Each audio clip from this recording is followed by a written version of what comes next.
Welcome to the Den, the Dark Entertainment Network. I'm the Gothic Rose, and this is the hot mess of Hollywood.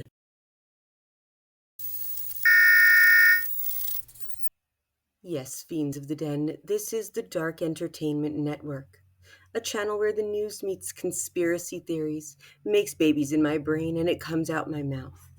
If you enjoy this type of content, be sure to like, subscribe, and hit that bell because I am not going to stop. Hello again, dear fiends of the Den. We are back with the hot mess of Hollywood, and it is just all over the place. There are so many rumors out there about lavender marriages, and I'm going to add to it. So let's see who gets burned. Hollywood, movies, art, gangsters, bootlegging, trafficking, if you're keeping up with the Diddy trial, which is the absolute most depraved things I have ever heard in my life. It is outrageous. But today I am still talking about the Lavender marriage, which was created by Hollywood back in the 1920s. The Lavender marriage, a marriage of convenience between either one or both same sex partners who married the opposite sex to hide their whole lifestyle and sexuality in Hollywood to remain leading men and leading women. And I must say, it's got to be hard to live that kind of lie. But is that the price of fame? Well, it appears it might be for Deborra-Lee Furness and Hugh Jackman. So this story's not really going away at all. So Jackman and Furness announced their separation in 2023. And this was after nearly 3 decades of marriage, but things took a very dramatic turn when Furness filed for divorce in May of 2025 and released a statement referencing betrayal. And many people are interpreting this as confirmation of the long-standing rumors that Hugh Jackman had an affair with Sutton Foster while they were co-stars in The Music Man. So now there's reports that Deborra-Lee Furness has been offered a lucrative book deal. And reports that allegedly Hugh Jackman is trying to pay her off not to write this book and reveal his secrets. But, of course, whoever the publishers are that are offering her these deals want her to spill secrets about the marriage, and they're eager to explore whether this relationship was a lavender. And she hasn't confirmed whether she will write a tell-all, but insiders suggest, but of course she does, she has plenty of intimate, interesting, and maybe scandalous stories to share. So it's really interesting because she talked about this betrayal. Now, here's my theory. The fact that they filed for divorce nearly 2 years after announcing their separation, and the terms were uncontested and only required a judge's approval, says that a lot of things needed to be kept quiet because divorce papers can be made public. The fact that they filed for divorce nearly 2 years after announcing their separation, and the terms were uncontested. So they agree to these divorce terms, and she is essentially quiet throughout the 2 years of their separation. And it seemed like they were definitely not trying to work out staying together.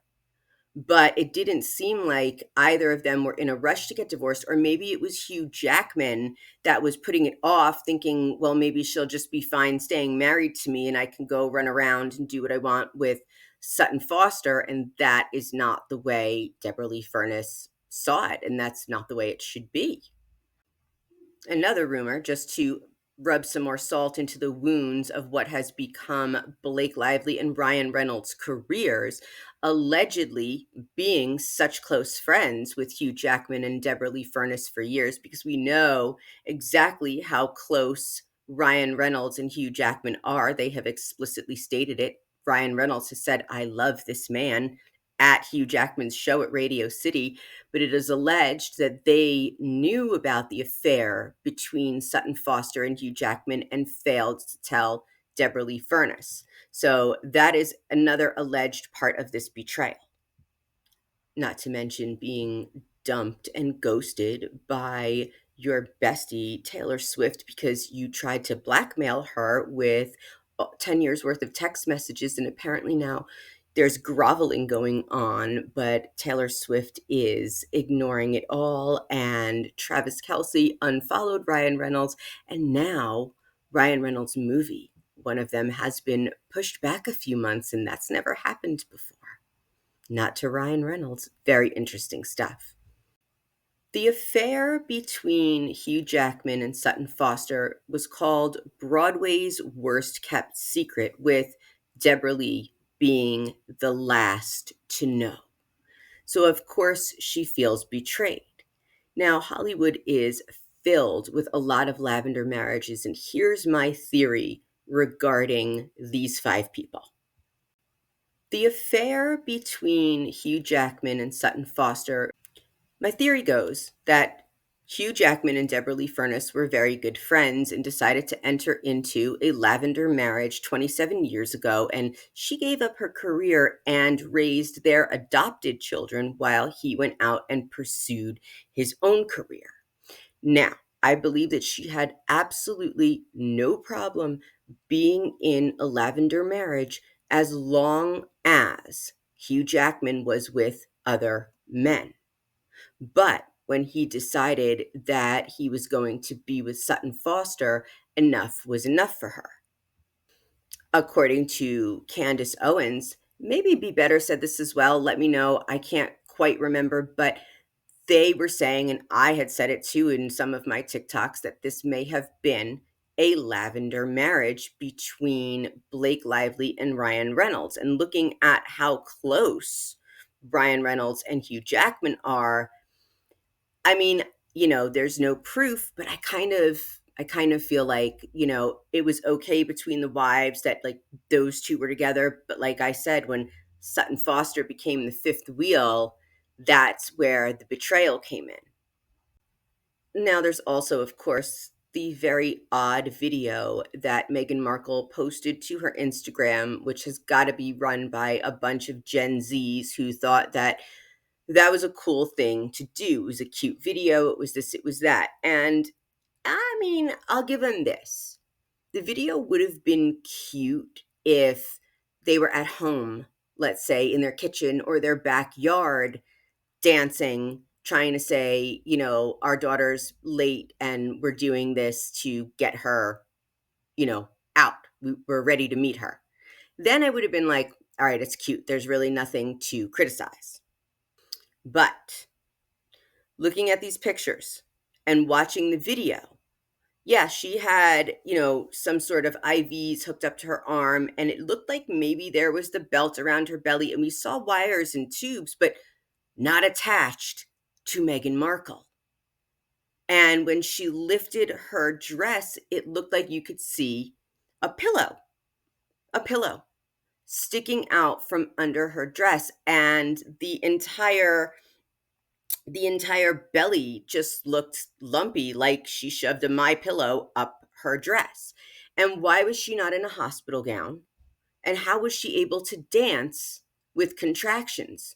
No epidural. Very, very strange. So I have a theory. Now, if they were trying to convince people that she was pregnant with these children, that video was not the way to do it. And then doing the whole Disneyland thing, making the exact same face as Princess Diana made on the Splash Mountain photographs. It just blew my mind. Absolutely blew my mind. Now, if you were not aware, there are many, many wealthy women who hire surrogates. And there's nothing wrong with it. Some women cannot have their own children, cannot carry their own children. So, you have to do what you have to do when you want your children. So, if Meghan Markle and Prince Harry had just immediately said, we used a surrogate, You don't know that they would have changed laws. These kids could have been in the line of succession if they had just done it the right way. It probably would have endeared a lot more people to them. But I want to read a quote, a book from Harry's memoir, Spare. So this says 87, it must be chapter 87. And he's talking about the birth of Lilibet. This is what he says. It was slightly easier this time, maybe because we were an ocean away from the old chaos and stress. When the big day came, we were both surer, calmer, steadier. What bliss, we said, not having to worry about timing, protocols, journalists at the front gate. We drove calmly, sanely to the hospital where our bodyguards once again fed us. This time they brought burgers and fries from In-N-Out and fajitas from a local Mexican restaurant for Meg. We ate and ate, and then did the baby mama dance around the hospital room. Nothing but joy and love in that room. Still, after many hours, Meg asked the doctor when. Soon, we're close. This time I didn't touch the laughing gas because there was none. Oh my.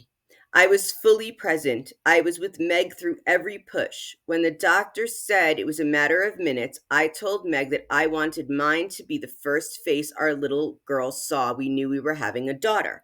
Now, some of this is very endearing, but I have not known pregnant women in labor to be able to eat anything but ice chips while in labor, nor have I known any women to dance around. So here's the theory. There are groups of wealthy women who, when they hire surrogates to have their baby and are going into labor, these women will rent hospital beds and rooms right next door to the baby mama.